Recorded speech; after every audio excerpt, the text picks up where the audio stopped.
üzere 11 Arap'tayı meydandan çıkmak için mücadele verecek. Beyaz bayrak indirildi, koşu başladı. 8 numaralı Temiz Bey 2 boy, 10 numaralı Gül Saçan 4 boy kaybetti.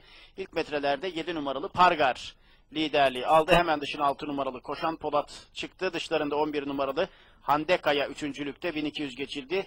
9 numaralı Dehar Kızı 4.'lüğe sokuluyor. Daha sonra 12 numaralı Mirgülcan ve 1 numaralı Arıkdere. Bariyer dibinde ise 8 numaralı Temiz Bey var. 7 numaralı Pargar kaçıyor. 1000 metre start yeri geçildi. Takipte yine 6 numaralı Koşan Polat var. 11 numaralı Hande Kaya, yanında 9 numaralı Dehar Kızı. En dıştan 4 numaralı Kaya Dünyası önlere doğru geliyor. 7 numaralı Pargar önde. 6 numaralı Koşan Polat takipte.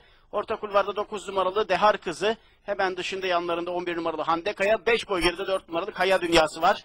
Önlere doğru Temiz Bey gelmeye çalışıyor. 8 numaralı Temiz Bey 5.'liğe kadar sokuldu. 7 numaralı Pargar önde. 2.'likte 6 numaralı Koşan Polat var. 3 boy gerilerinde 9 numaralı Dehar Kızı. Dışında 11 numaralı Hande Kaya. Daha sonra 8 numaralı Temiz Bey, 4 numaralı Kaya Dünyası ve 12 numaralı Mirgülcan var. 7 numaralı Pargar kaçıyor. 6 numaralı Koşan Polat.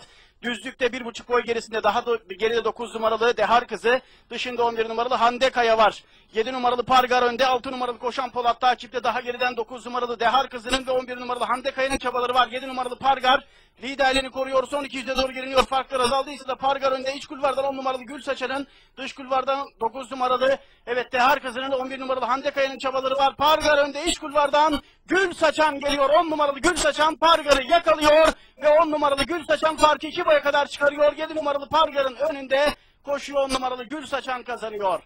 7 numaralı Pargar ikinci oldu. 11 numaralı Hande Kaya ve 2 numaralı Beykon'a üçüncülük için potoyu birlikte geçtiler. 10 numaralı Gül Saçan Ufuk Aka ile kazandı. 7 numaralı Pargar'ın önünde.